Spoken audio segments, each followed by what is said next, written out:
Genesis 19. Now the two angels came to Sodom in the evening, and Lot was sitting in the gate of Sodom. Okay, now normally at the gate is where the elders congregated, is where they made a lot of the decisions and like a judgment, courts, whatever. When Lot saw them, he rose to meet them, and he bowed himself with his face towards the ground. And he said, Hear now, my lords, please, turn into your servant's house and spend the night, and wash your feet, then you may rise early and go on your way.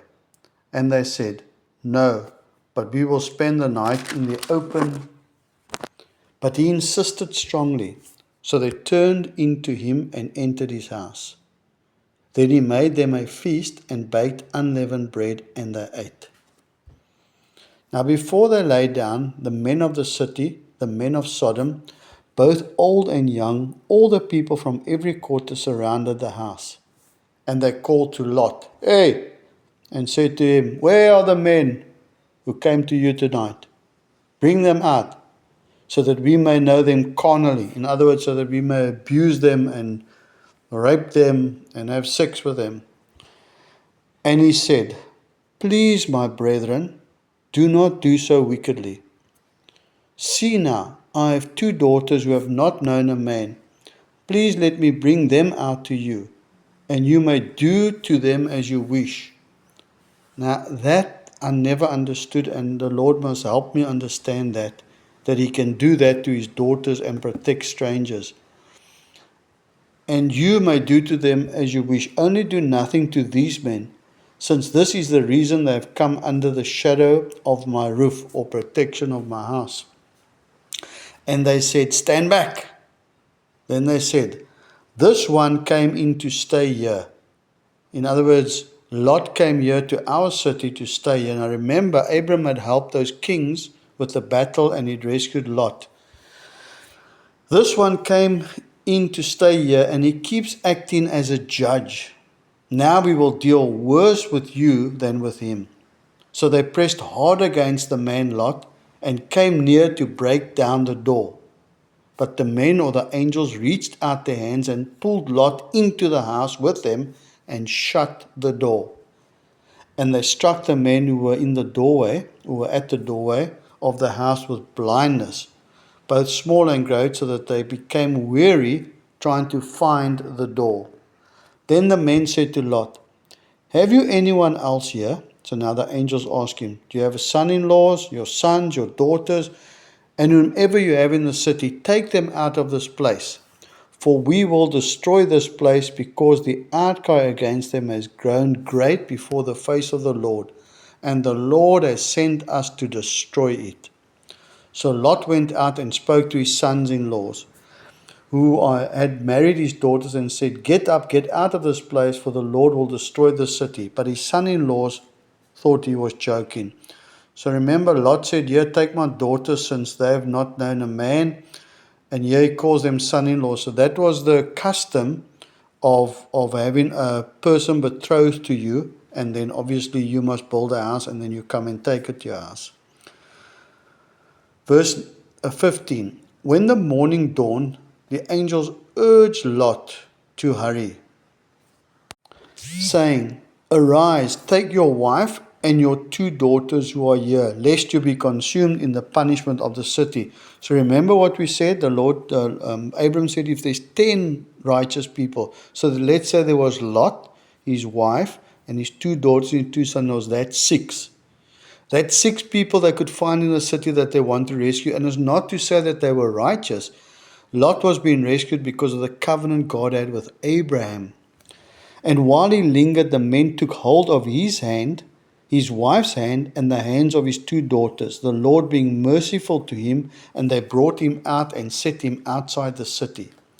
So it came to pass, when they had brought them outside, that he said, Escape for your life. Do not look behind you, nor stay anywhere in the plain. Escape to the mountains, lest you be destroyed. Then Lot said to them, Please no, my lords. Indeed, now your servant has found favor in your sight, and you have increased your mercy, which you have shown me by saving my life. But I cannot escape to the mountains, lest some evil overtake me and I die. So listen to his excuse of why he wants to stay in that particular city and doesn't want to go up to the mountains. Some evil overtake me. In others, I dwell in the mountains and I die. Genesis 19 and verse 20. Our Lot continues. See now, this city is near enough to flee to, and it is a little one. Please let me escape there. Is it not a little one, and my soul shall live? And he said to him, See, I have favored you concerning this thing also, in that I will not overthrow this city for which you have spoken. Hurry, escape therefore, I cannot do anything until you arrive there. Therefore the name of the city was called Zoar. The sun had risen upon the earth when Lot entered Zoar. Then the Lord rained brimstone and fire on Sodom and Gomorrah from the Lord out of the heavens. In other words, here's God on earth raining brimstone and fire from the God in heaven. So he overthrew those cities, all the plain, all the inhabitants of the cities, and what grew on the ground. Verse 26, but his wife looked back behind him, and she became a pillar of salt. Verse 27, and Abram went early in the morning to the place where he had stood before the Lord. Then he looked towards Sodom and Gomorrah and towards all the land of the plain, and he saw, and behold, the smoke of the land which went up like the smoke of a furnace. And it came to pass, when God destroyed the cities of the plain, that God remembered Abram and sent Lot out of the midst of the overthrow, when he overthrew the cities in which Lot had dwelt. So you see, because God remembered Abram and his covenant with Abram, that he rescued Lot. Verse 30, then Lot went up out of Zoar and dwelt in the mountains, and his 2 daughters were with him, for he was afraid to dwell in Zoar. So here in verse 30, he's going completely contrary to what he said in verse 19 about being afraid to escape to the mountains. But now here he leaves the city, Zoar, and goes to the mountains. And he and his 2 daughters dwelt in a cave. So now his wife's a pillar of salt. It's him and his 2 daughters living in this mountain. Now the firstborn said to the younger, Our father is old, and there is no man on the earth to come into us, as is the custom of all the earth. So now we don't know what their ages were or what their knowledge was like, but they obviously seen the destruction of Sodom and Gomorrah, this fire and brimstone, thinking the whole earth has been destroyed. And remember, they would have heard the stories of the flood, etc. Come, let us make our father drink wine, and we will lie with him, that we may preserve the lineage of our father. So they made their father drink wine that night, and the firstborn went in and lay with her father. And he did not know when she lay down or when she arose.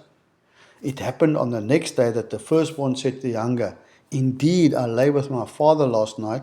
Let us make him drink wine tonight also, and you go in and lie with him, that we may preserve the lineage or the seed of our father. Then they made their father drink wine that night also, and the younger rose and lay with him. And he did not know when she lay down or when she arose.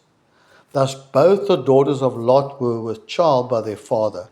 So surely when he recovered and time went on and he saw they're pregnant, he's thinking, I'm the only man here. He must have thought something happened. His daughters did something to him. The first bore a son and called his name Moab. He is the father of the Moabites to this day. And the younger, she also bore a son and called his name Ben-Ami. He is the father of the people of Ammon to this day. When you look at the history of the Moabites and Ammon, there was only conflict with Israel, and eventually through their lineage there was some intermarriage, but they were not a blessing to Israel.